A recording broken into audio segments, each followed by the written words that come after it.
देखो, सबसे पहले हम एक सवाल लेते हैं। क्लास में जहाँ हम पढ़ाते हैं वहाँ एक सवाल पूछा गया कि क्या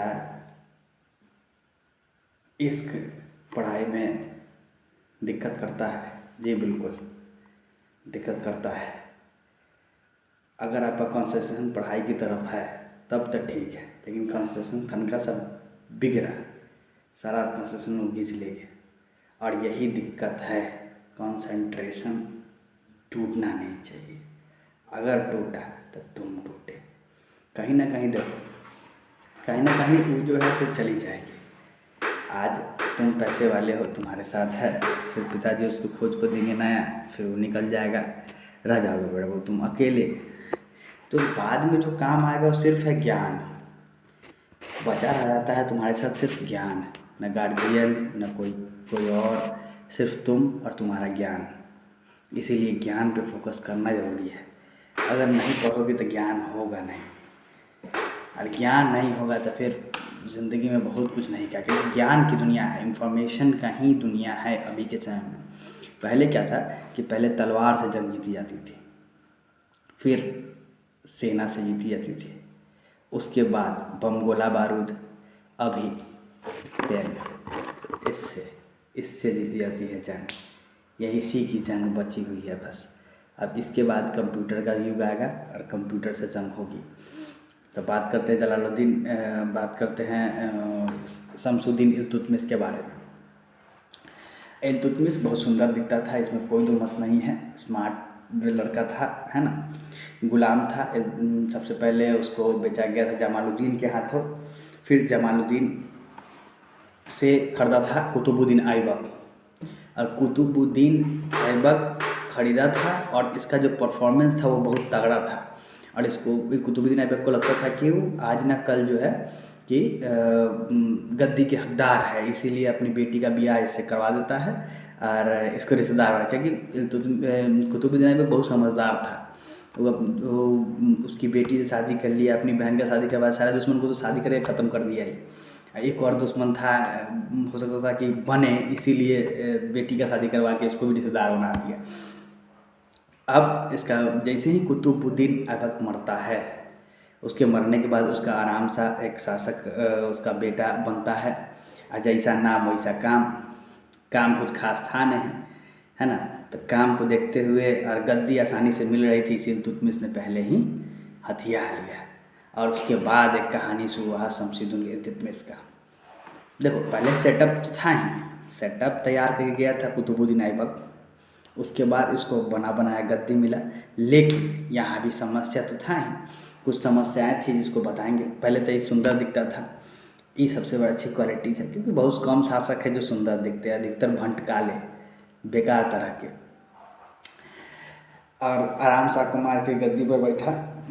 शुरुआत में गवर्नर था बदायूं का, और फिर बदायूं का गवर्नर बना। फिर इसका वो जो था जो इसके साथ कुतुबुद्दीन ऐबक के साथ था, यालदोज और कुआचा, ये दो बड़ी भारी समस्या था इसके जीवन में। तो उसके बाद ये भी उठ खड़े हुए कि हमको भी गद्दी चाहिए।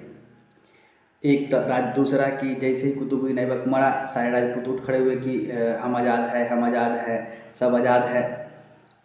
लेकिन ये आक्रामक रुख अपनाया, गद्दी पर बैठते आक्रामक रुख अपनाया। सबसे पहले यालदोज खतरनाक दुश्मन था, तो चंगेज़ खा रहा था जलालुद्दीन मकबरनी के पीछा करते हुए। तो यहाँ दिल्ली पहुँचा, दिल्ली में बोला कि जो है सो आपकी सेहत यहाँ जो है सो ख़राब हो जाएगी, आप यहाँ नहीं रुकिएगा। कि चंगेज़ खां जहाँ जाता वहीं तबाही मचाता, और चंगेज़ खां को कहा जाता है ईश्वर का अभिशाप, क्योंकि वो कत्लेआम इसके बाद उसी की जीवनी है। इसकी इल्तुतमिश के बाद हम चंगेज़ खां ही पहले बताएंगे, फिर आगे बढ़ा जाएगा। तो आक्रामक रूप पड़ा। 1215 में बैटल ऑफ ट्रेन जो तराइन हुआ, फिर दोबारा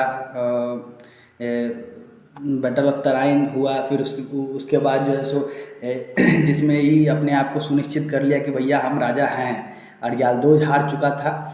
लेकिन फिर यालदोज तो फिर उठ खड़ा होता, चंगेज़ खां पीछे पीछे आ रहा जलालुद्दीन मकबरनी के, तो ये फिर यालदोज की तरफ भेज देता है जलालुद्दीन मकबरनी को, ये कह के कि यहाँ का मौसम आपके लिए अच्छा है नहीं, आप मुल्तान तरफ जाइए। मुल्तान तरफ जाता है तो फिर चंगेज़ खां उसको भी मारता है और रियाजुद्दीन मकबरनी को मारता ही मारता है। ठीक है, अब इधर है राजपूत रूलर सब, इससे लड़ना था, सामने सामने से भिड़ता है, सामने सामने से भिड़ता है। फिर उसके बाद एक और है बंगाल का सुल्तान गयासुद्दीन, ये बार बार उठ खड़ा होता है, जब जाता है इससे लड़ने तब माफ़ी मांग लेता और फिर जो है सो उसको लड़ाई लड़ता और फिर जो है सो सब चीज़ ठीक हो जाता। इसके 3 बेटे और 1 बेटी थी। एक बेटा का नाम नसरुद्दीन मोहम्मद, दूसरा का रुकुद्दीन फिरोज, तीसरा का मोइनुद्दीन बहराम, बहराम साहब दूसरी बीवी से था, और फिर एक बेटी जिसका नाम था रजिया सुल्तान। नासिरुद्दीन मोहम्मद 1229 में मारा गया, युद्ध के दौरान 1229 में उसकी मृत्यु हो गई। और ये दोनों काबिल थे नहीं, रुकुद्दीन फिरोज और मोइनुद्दीन बहराम काबिल थे नहीं। दिल्ली को बहुत खूबसूरत बनाया। एक चीज़ तो इल्तुतमिश ने है कि दिल्ली को जो है सो बहुत खूबसूरत बना दिया था और ख़ुद जो है सो उस पर मेहनत करता है। दिल्ली को मतलब एक साफ़ सुथरे जगह के रूप में स्थापित करने में इल्तुतमिश का बहुत बड़ा योगदान है। करेंसी स्टार्ट किया था ये, जिसका नाम है जीतल और टंका।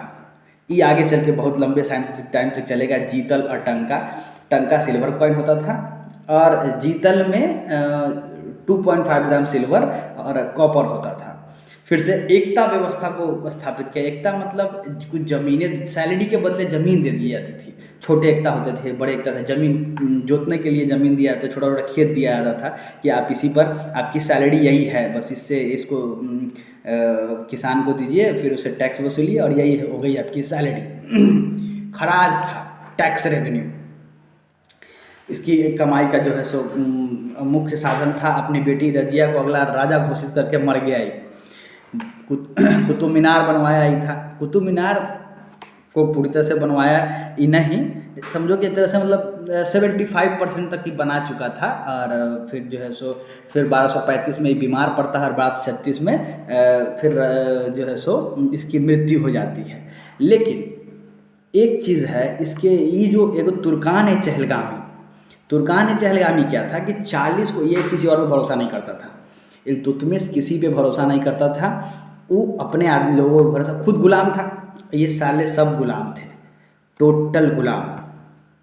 ये जितने भी अभी तभी तक तुम पढ़ रहे हो, मोहम्मद गजनी से लेके मोहम्मद घोरी, कुतुबुद्दीन ऐबक, इल्तुतमिश, ये सब गुलाम और गुलाम थे। और गुलामों यहाँ के राजाओं पे ज़्यादा भरोसा था नहीं इनके पर।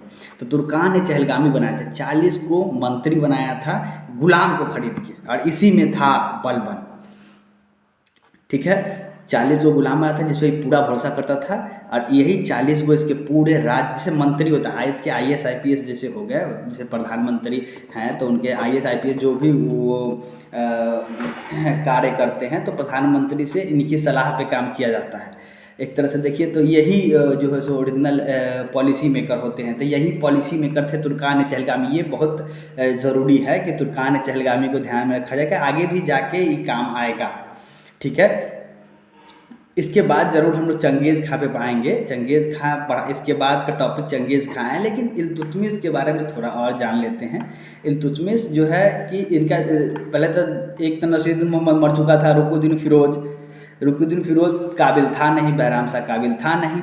इसके पास एक ही काबिल थी, मतलब जो है सो प्रॉपर रूप से जिसको शासक के रूप में घोषित किया था, रजिया सुल्तान।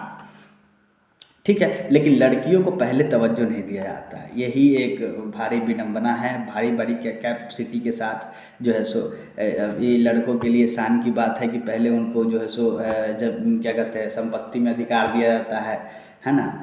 अब जाके जो है सो लड़का लड़की दोनों बराबर हुई, लेकिन इससे पहले तक वही था कि भैया लड़का है तो इसीलिए राजा बेटा है जो है सो। तो पहले यही शासक बना और उसके बाद जो है सो 6 महीना में सबका डेथ हो गया। फिर इसकी पत्नी जो होती विधवा पत्नी कुतुब बेगम, वो शासक बनती है। फिर वो ये दोनों आदमी 6 महीना में निपट जाता है। फिर इसी 36 के बीच में 1200 क्या कहते हैं 1200 1236 में जो है सो 1210 से लेकर 1236 तक यही शासक रहता है इल्तुतमिश। और इल्तुतमिश में काबिलियत तो थी ही, क्योंकि सारे राजपूत रूलर को जो है सो दबा के रखता है, और आक्रामक जहाँ भी हमला होता है बस तुरंत पहुँच गया, है ना, और दबा दिया विद्रोह का। पहले इतिहास में पूरा यही है, विद्रोह और विद्रोह का दमन, विद्रोह और विद्रोह का दमन, यही होता रहेगा पूरे इतिहास में 1947 तक। अंग्रेज भी हम लोग करेंगे विद्रोह, अब हम लोग करेंगे विद्रोह, अब विद्रोह करेंगे दमन, है ना। तो विद्रोह और विद्रोह का दमन होता रहा, और जो है सो इसके पास कोई काबिल था नहीं, इसीलिए रज़िया सुल्तान अगली शासक होगी। और उससे पहले पढ़ेंगे चंगेज़ खां। चंगेज़ खां का जीवनी अच्छा है, और जो है सो उसके मिलते हैं। और लाइक और शेयर करो, थोड़ा सा जो है सपोर्ट करो, टेंशन नहीं लो, कुछ ना कुछ करा जाएगा, है ना।